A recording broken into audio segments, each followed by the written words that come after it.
A'udzu billahi minasyaitonir Kalau rajim. berdasar poin yang paling lama dari Nabi dan sudah dewasa, yaitu Abu Bakrinis Siddiq. Ya secara lahir itu geger-geger, terus orang Ansor matur minna amir wa minkum amir. Ya sudah, setiap klan punya pemimpin sendiri. Geger-geger.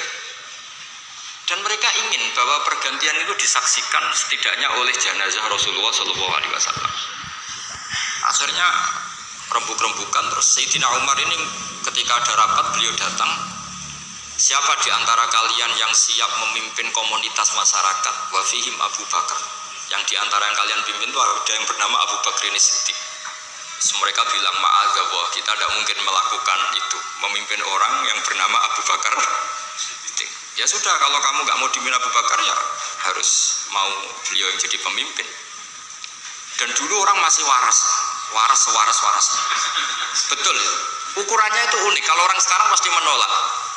Inna Rasulullah sallallahu alaihi wasallam radhiyallahu lidinina fanardo li amri dunyana. Ini Abu Bakar ketika Rasulullah masih sugeng disuruh mimpin sholat. Sholat itu luar biasa dan ibadah terbaik. Itu saja disuruh memimpin Abu Bakar. Apa meneh terima urusan dunia? Kalau ukuran itu dipakai sekarang mesti nggak mau semua. Isowai sholatnya khusyuk tapi orang rohan, mesti kemana-mana lah. Tapi kalau dulu itu dipakai ukuran. Rasulullah itu ridho Abu Bakar menjadi pemimpin sholat. Dan sholat kayak apa? Posisinya dalam Islam imaduddin. Sholat adalah al-munajat, sholat adalah mi'raju arwahil mu'min. Luar biasa lah status itu saja dipimpinkan, disuruh mimpin siapa? Apa meneh terima urusan ini? Akhirnya mereka ridho semua dipimpin Abu Bakrinis kelar. Artinya kelar itu mereka ingin khilafah itu disaksikan jenazahnya Rasulullah SAW. Artinya adat-adat ketika bapak wafat masih ada jenazah beliau, ya saya dinobatkan penggantinya. Dulu ketika buyut saya Kiai Zubaidi wafat, ya putranya langsung dinobatkan. Begitu seterusnya adat-adat kiai. Jadi yang dilakukan Gus Ilmi itu sudah benar, memang adatnya diumumkan ketika belum dimakamkan. Terus adat-adat di Jawa, terus nikah masih di depan jenazah itu juga ada padanannya, bahwa orang-orang yang spesial ini meskipun sekarang sudah jenazah ikut menyaksikan.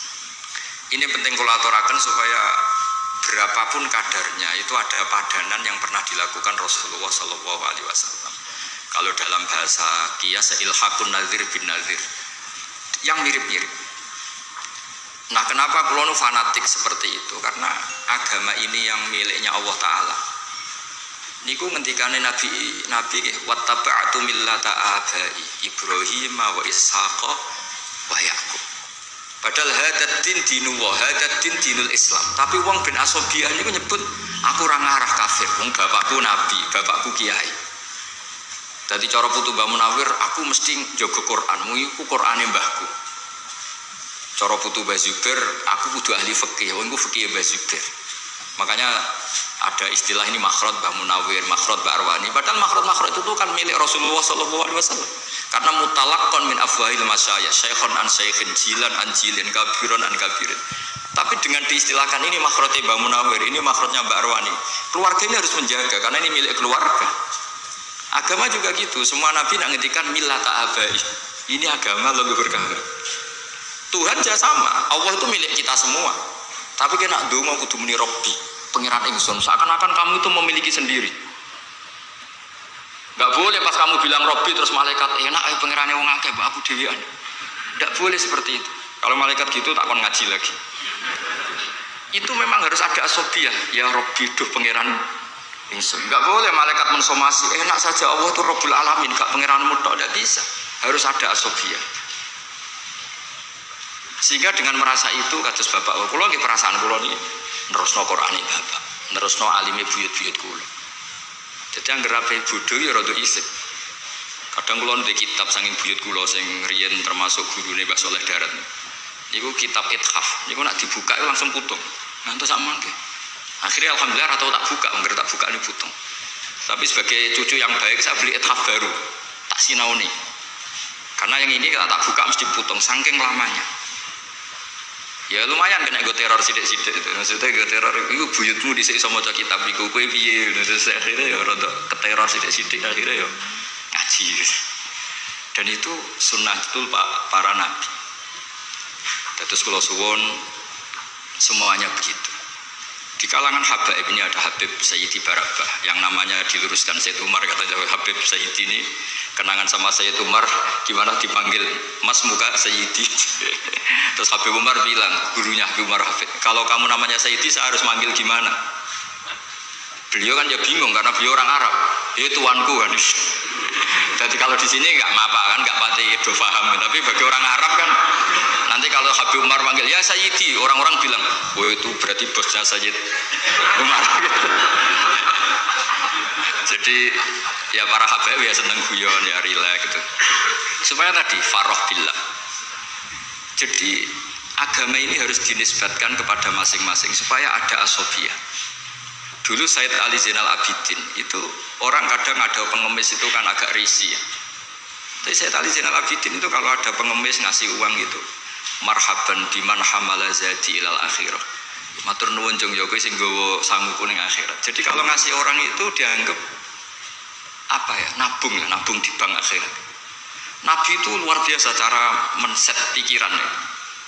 Pernah suatu saat Rasulullah tanya, "Ya Aisyah, sarapan jatah saya mana?" Sudah tak kasihkan orang ya Rasulullah, habis. Nabi terus ngendikan, riwayat saya pakai mudzakkar ya karena rawinya sudah banyak yang mudzakkar. Wa hal kami malika illa ma labista fa ablaita wa akalta fa afnaita wa tasaddaqta fa abqaita. Jadi kalau kamu sedekah pada orang lain tuh hakikatnya justru kamu menyimpan uang itu. Jadi kalau kamu punya uang 1 miliar, kalau ingin masih, ya yang 1 juta itu sedekahkan, itu yang masih. Suatu saat kalau kamu boya-boya dengan yang lain, ada yang 100 juta masih, karena kamu sedekahkan. Wa tasaddaqta fa abqaita. Jadi hakikat sedekah itu justru mengabadikan. Nah, ini dimaksud wa ma tuqaddimu li anfusikum min khairin tajiduhu inda wa, justru yang sudah kamu kasihkan ini yang abadi. Sehingga dengan cara pandang seperti itu sedekah itu ringan karena kayak nabung. Terus kata Imam Ghazali, trik kedua, dan kamu jangan pernah mengira bahwa yang menerima sedekah itu bi'ahwaja min hajati thawabi sedekah. Dan kamu jangan menganggap penerima sedekah itu lebih butuh kepada uang itu.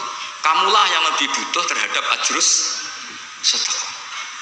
Sehingga ketika kita memberi orang itu merasa kita ini utang jasa, karena dengan ada yang terima sedekah kita ditulis sebagai mutasaddiq, dan gara-gara itu kita nanti diberi pahala orang yang sedekah. Jadi makanya orang Jawa itu luar biasa kalau sedekah itu tulung beb niki jenengan trimo, tulung yai niki jenengan trimo. Orang Jawa itu luar biasa didikan guru-guru kita. Kalau ngasih orang itu nak diterima itu matur nuwunnya bukan, yaitu didikan yang diikhya. Jadi is matur nuwun kula tulung niki ditampi karena dia butuh sekali terhadap ajrus sedekah atau ajrul hadiah atau apalah. Nah dengan seperti itu kita kemungkinan itu la tutilu shadaqatikum bil mani wal adha itu kecil. Bagaimana kita ngundat-ngundat wong kita yang untung. Nah makanya tadi saya punya saran, orang itu harus asobiah, tapi asobiah yang baik. Karena kadang Quran juga ngajari seperti itu, man amila sholihan fali nafsih. Ketika saya sedekah 1 juta diterima orang itu, hakikatnya kan saya membela diri saya sendiri, kan tidak ada hubungannya dengan orang itu kan. Yang untung kan, tapi kan orang itu bisa jajan, bisa macam-macam, ya itu urusannya dia. Tapi saya beruntung karena dapat sawabus sedekah. Makanya Quran cara ngajari itu, semua orang kan rata-rata egois kan, mikir dirinya sendiri. Quran mengapresiasi itu, man amila sholihan fali nafsi, in ahsantum li anfusikum wa in asatum falah. Saya ini kan termasuk kiai sering mulang dan kadang yo kesel mulang. Tapi yang greling, wah rakenaan santriku tak ulang ilmu, serasinau sing sinau aku cek kon mulang. Kadang-kadang yo mantep. Kene sing sinau kangelan terus kono karek tompo mateng. Kadang yo didadekno buku didol macam-macam lah. Kadang-kadang yo rodok mangkel kadang-kadang. Tapi yang greling, ikhlas juga jarane gede wis ikhlas wae lah.